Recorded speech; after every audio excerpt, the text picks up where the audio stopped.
Famous Greek philosopher Aristotle once said, "Knowing yourself is the beginning of all wisdom." And founding father of the United States of America, Benjamin Franklin, seemed to espouse similar thoughts. There are three things extremely hard: steal, a diamond, and to know one's self. One is saying that self-awareness is the root of wisdom, while the other is saying that self-awareness is a difficult state to achieve.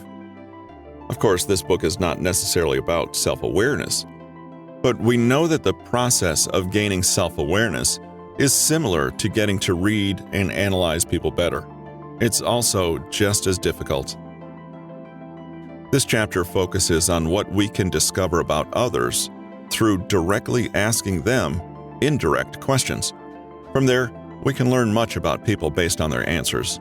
In many ways, it mirrors what we can understand about ourselves through the same process. How do people typically gain self-awareness? The focus is geared around people asking themselves simple and direct questions that hopefully hint at realizations just outside our conscious knowledge. Typically, they'll ask themselves questions, again, such as, "What makes me happy and fulfilled?" Such direct questions should be considered a mediocre starting point, because these questions force you to ramble and create an answer out of nothing. It often doesn't lead to much insight other than pretty platitudes. You might lie or even interpret the question in unhelpful ways. Seriously, try to answer that previous question in a way that actually gives you some meaning and direction. What about if you were asked something like, "What parts of your week do you look forward to the most?" Or, "What would you do if you won the lottery and could choose how to spend your time?" Or, "What is your favorite type of long-term vacation?" These questions elicit concrete answers, specific pieces of you or other people that you can work with and seek to delve into. Really, we're asking about people's behaviors, which provide the best basis for understanding people. Thoughts and intentions are important, but ultimately, if they are never translated into action, they are useless for our purposes. And really, this is the introduction to how to analyze pieces of information from people that are ambiguous and not definitive by nature. Hello, listeners. This is Russell with Newton Media Group. We're going to interrupt the podcast for just a moment to bring you a message from our sponsor, Let's Get Checked. Their mission is to make professional health testing easily accessible. They offer fast, affordable, and confidential at-home test kits to help you take a measured approach to your health. Let's Get Checked customers can get 20% off. Here's how it works. Go to trylgc.com/NMG. Choose your test online, activate your test, and collect your sample. Return it using the prepaid shipping label. Within 2 to 5 days, you'll get the results without ever having to go to a doctor's office or laboratory. This isn't just for men who think they're in a funk. All men should be testing their hormone levels on a regular basis, and my test was easy, quick, and informative. Get 20% off at trylgc.com/NMG. That's trylgc.com/N as in Newton, M as in media, G as in group. And now, let's get back to the episode. Through innocent questioning, we can uncover a host of information that represents an entire worldview or set of values. For instance, what if you were to ask someone where they obtained their news and which television channel, which set of publications, which magazines, and which pundits or hosts they preferred? It's a prime illustration of an indirect question that lets you understand quite a bit about how they think. It involves a bit of extrapolation and guesswork, but at least there's a concrete piece of information to go on, and many concrete associations with it. We start this chapter with some of these indirect questions before going even more in depth by asking people for stories and seeing what we can glean from those. These questions are phrased to challenge and inspire deep thought. They ask people to dive deeper such that we can begin to understand their behavioral and thought patterns. 1. What kind of prize would you work hardest for, and what punishment would you work hardest to avoid? The answer to this question might help identify the true motive behind an individual's drive. Beyond surface-level things, what is really motivating people? What do they really care about? And what type of pain or pleasure matters to them? On an instinctual level, what really matters the most in both a positive and negative way? In a way, this answer also reflects values. For example, gamblers all want one prize, the jackpot.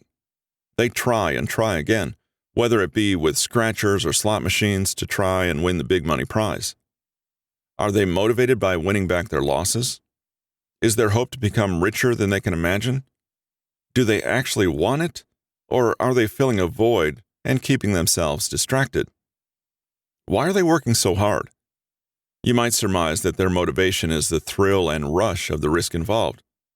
Do they care about making steady pay or finding their purpose? Maybe, and maybe not. When you can dig into what someone wants the most and why, you can often find what is driving them without having to ask it directly. The way people answer this question will clearly tell you their priorities and what they consider pain and pleasure in their lives. Look for the emotion behind people's answers here, and you can get a pretty good read on their values. A goal of rising to CEO level doesn't just exist in a vacuum. What are the feelings, emotions, and fulfilled expectations that come from wanting it? Likewise, wanting to avoid being poor speaks to a very specific desire for security and safety from danger. 2. Where do you want to spend money, and where do you accept skimping on or skipping altogether? This answer reveals what matters to someone's life and what they want to experience or avoid. This is not really about the item or items to be purchased. There comes a point where material belongings no longer have a use, and it's about what those items represent and provide. For example, sometimes spending money on experiences instead of a new purse has the potential to improve someone's overall well-being and outlook on life. Again, look for the underlying emotions and motivations behind the answer. So, what do you have no problem splurging on, and what doesn't matter to you? For instance, when deciding on vacation expenditures, people may opt to splurge on an epic boat excursion and stay in a shabby hotel. This reveals their desire to experience an unforgettable moment rather than staying in a nice hotel with golden toilets, which they view as a waste of money. Others might opt for the opposite and revel in their creature comforts while not seeing much of the scenery. In either case, they've used their money to quite literally identify and spend toward their priorities and values. Where your money goes is an important part of what makes you happy. So if you can pay attention to where you let it flow and where you cut it off, you'll immediately know what matters to you on a daily basis. Contrast this question to if you were to ask someone, "What do you value in your daily life?" Again, there is a concrete answer here to analyze. This same principle applies equally to time, money, and effort. Where these things flow, whether consciously or unconsciously, represents the values people possess. 3. What is your most personally significant and meaningful achievement, and also your most meaningful disappointment or failure? It's common that experiences, whether they're good or bad, shape people into who they are. Achievements and failures tie into how someone sees oneself. Significant experiences also tend to create their self-identities. You are this kind of person because you did this and succeeded or failed. We can't escape the fact that past occurrences will often influence our current and future actions. They don't have to, but this isn't a book about changing your mindsets. The point is that large events will reverberate throughout our entire lives. So this question will get a response about how people view themselves, for better or worse. Failure will painfully poke perceived flaws they hate about themselves, while achievements will bring up the strengths they're proud of. A career woman who has worked her way up the corporate ladder might proudly reflect on her accomplishment. Why does she consider this her greatest achievement?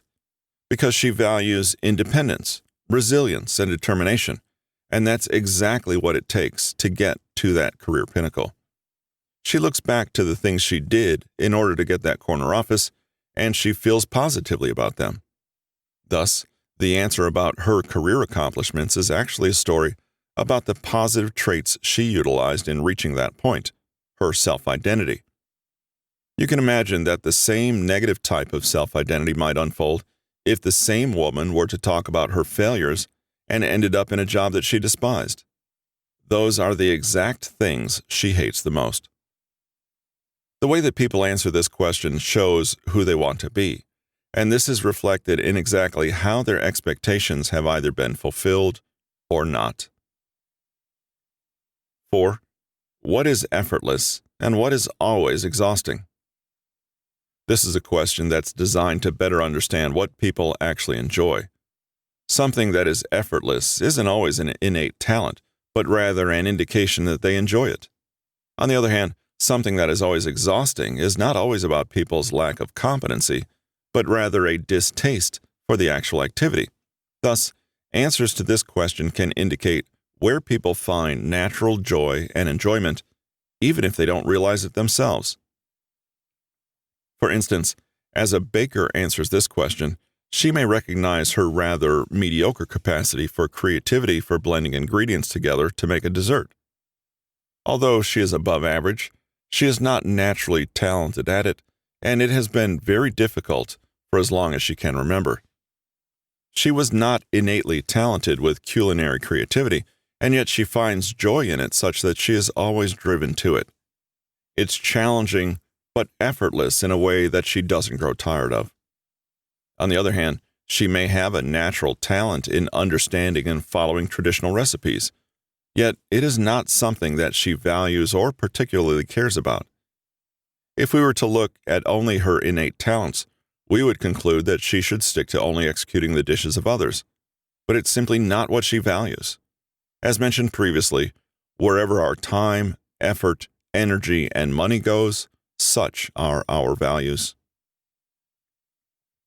5.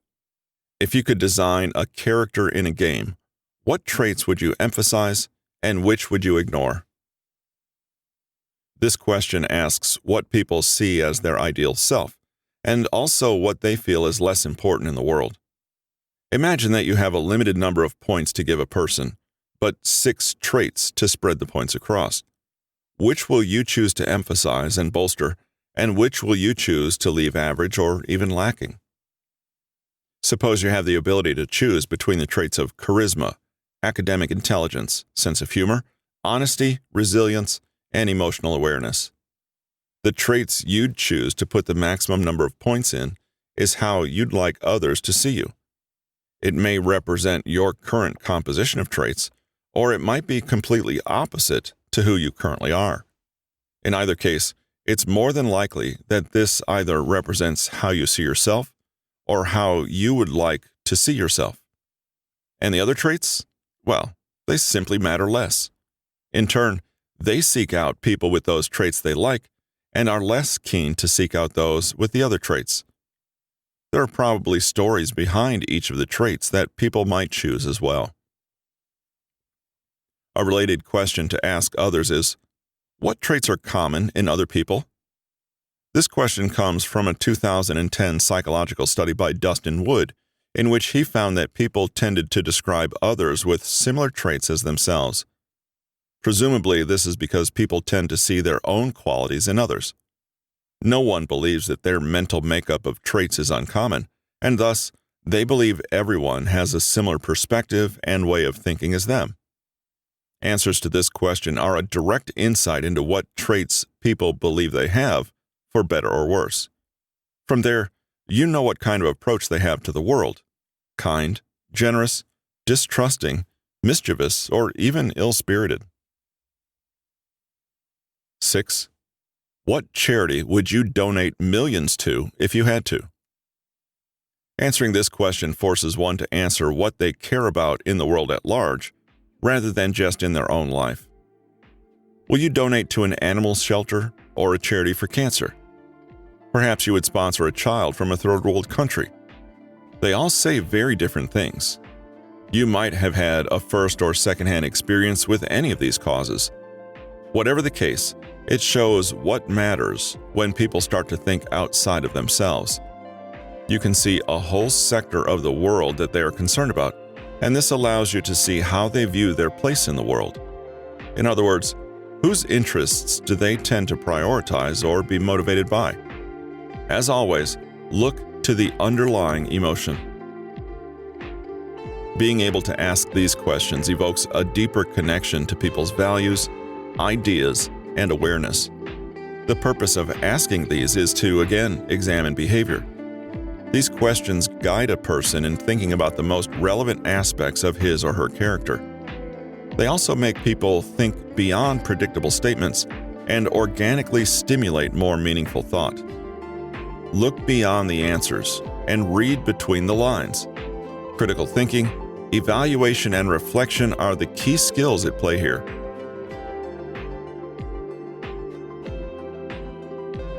This has been Think Like a Psychologist: How to Analyze Emotions, Read Body Language and Behavior, Understand Motivations, and Decipher Intentions.